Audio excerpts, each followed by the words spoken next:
Hello दोस्तों, आपका स्वागत है आपके अपने यूट्यूब चैनल पर। तो दोस्तों चलिए आज की इस वीडियो में हम देखने वाले हैं 8th ग्रेड अभ्यास पुस्तिका सामाजिक विज्ञान कक्षा 8 के बच्चों के लिए है।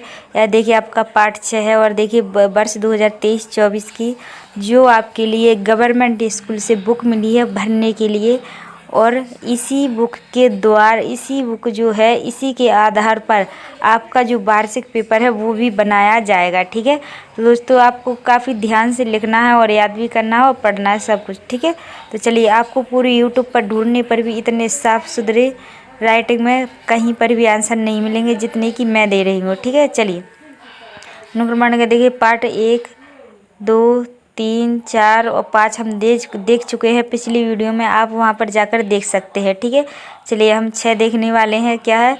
देशी जनता को सभ्य बनाना, राष्ट्र को शिक्षित करना। ठीक है, जो हम एक पेज नंबर 21 से देखने वाले हैं और 17 से 20 तक हम पेज देख चुके हैं। ठीक है, चलिए अब हम आगे बढ़ते हैं। आगे हमारे आंसर हैं, देखिए प्रश्न नंबर 6 है हमारा, अध्याय 6 है हमारा, और देशी जनता को सभ्य बनाना, राष्ट्र को शिक्षित करना इस पाठ का नाम है। ठीक है, तो चलिए पहला प्रश्न देखते हैं। पहला प्रश्न है हमारा, एशियाटिक सोसाइटी ऑफ बंगाल का गठन किया गया था। तो इसके 4 ऑप्शन हैं, थॉमस मैकाले, बी है जेम्स मिल, सी है विलियम जोन्स और डी है आपका चार्ल्स वुड। ठीक है, तो इसका जो आंसर है मैंने देखिए लिख दिया है स्क्रीन पर, आप इसे आराम से लिख सकते हैं। ठीक है, चलिए दूसरा क्या है, प्राच्यवादी किन्हें कहा जाता है। ठीक है, तो इसके 4 ऑप्शन है, ए यूरोप की संस्कृति और भाषा का ज्ञान रखने वाले लोग, दूसरा एशिया की भाषा और संस्कृति का ज्ञान रखने वाले लोग,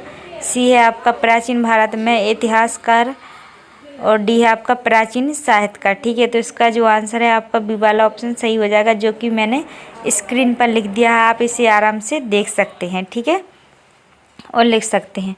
चलिए अब हम आगे बढ़ते हैं। आगे बढ़कर है हमारा प्रश्न नंबर 3। प्रश्न नंबर 3 है, देखिए हमारा 1835 का शिक्षित अधिनियम आधारित था।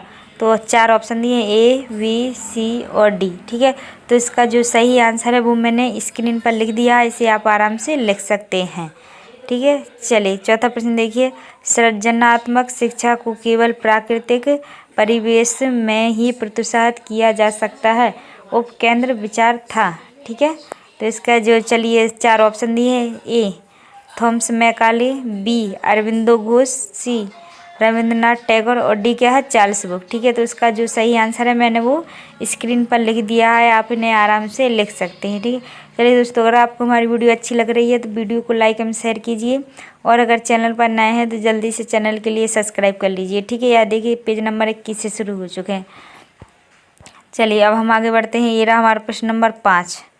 क्या है हमारा प्रश्न नंबर 5 है, देखिए वर्नाकुलर से क्या आशय था। यह उत्तर देखिए, यह शब्द आमतौर पर मानक भाषा से अलग किसी स्थानीय भाषा या बोली के लिए इस्तेमाल किया जाता है। भारत जैसे औपनिवेशिक देश में अंग्रेज रोजमर्रा इस्तेमाल की स्थानीय भाषा और साम्राज्यवादी शासकों की भाषा अंग्रेजी के बीच फर्क को चिन्हित करने के लिए इस शब्द का इस्तेमाल करते थे। ठीक है, प्रश्न नंबर 6 देखिए, अंग्रेजों का सांस्कृतिक मिशन क्या था।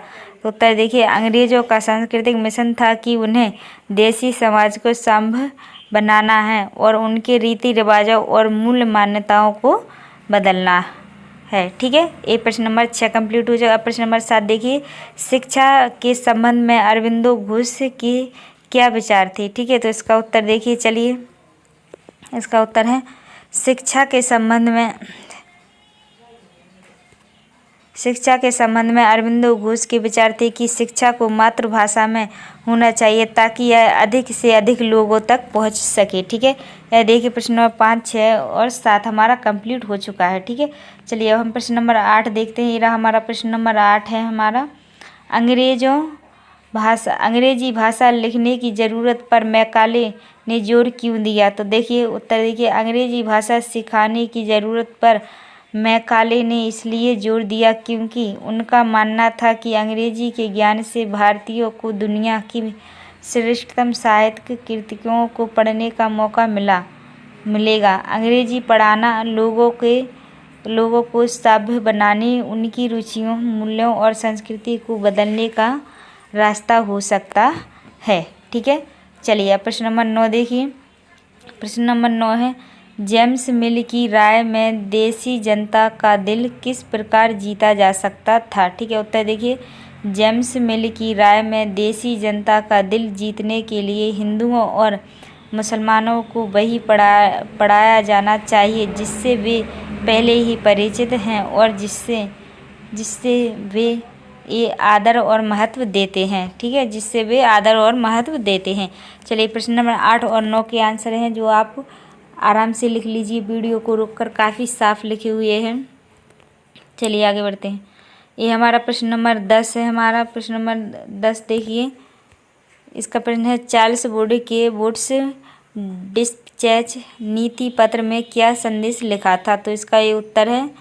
और प्रश्न नंबर 11 देखिए, 1830 के दशक में एडम के अनुसार बंगाल और बिहार की पाठशालाएं कैसी थी। ठीक है, ये उसी का उत्तर है। ठीक है, 11वें का उत्तर है।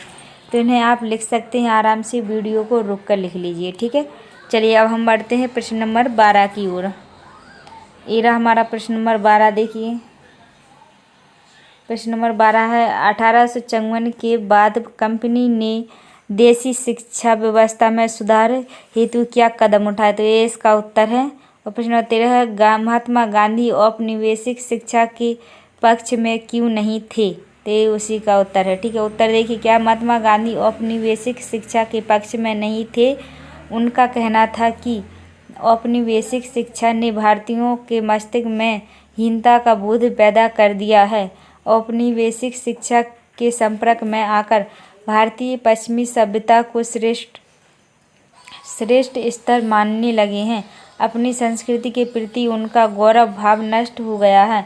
उन्होंने कहा कि इस शिक्षा में विष भरा है। ठीक है, ये प्रश्न नंबर 13 का आंसर हो गया है। ठीक है, चलिए अब हम प्रश्न नंबर 14 की ओर बढ़ते हैं। ये रहा हमारा प्रश्न नंबर 14। ठीक है, प्रश्न नंबर 14 देखिए, शांति निकेतन की स्थापना किसने और क्यों की थी। तो उत्तर देखिए, शांति निकेतन की स्थापना रविंद्रनाथ टैगोर ने सन 1901 में की थी। उनका मानना था कि एक ऐसा स्कूल खोला जाए जहां बच्चे खुश रह सकें, जहां वे मुक्त और रचनाशील हों, जहां वे अपने विचारों एवं आकांक्षाओं को समझ सके। उनका मानना था कि सृजनात्मक शिक्षा को केवल प्राकृतिक परिवेश में ही प्रोत्साहित किया जा सकता है। ठीक है, अतः उन्होंने कोलकाता से 100 किलोमीटर दूर ग्रामीण परिवेश में शांति निकेतन की स्थापना की। ठीक है, चलिए प्रश्न नंबर 14 हमारा कंप्लीट हो चुका है।